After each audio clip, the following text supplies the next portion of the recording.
अस्सलामुअलैकुम नाज़रीन, JN news HD के साथ मैं हूं नाइला भट्टी। नजर डालते हैं आज की अहम खबरों पर।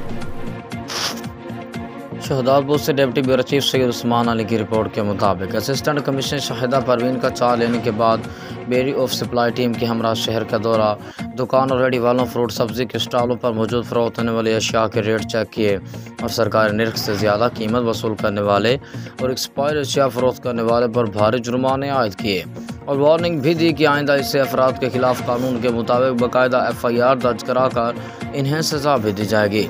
इस मौके पर असिस्टेंट कमिश्नर शाहिदा परवीन का कहना था कि मेरा मकसद शहदादपुर की आवाम को रिलीफ देना है।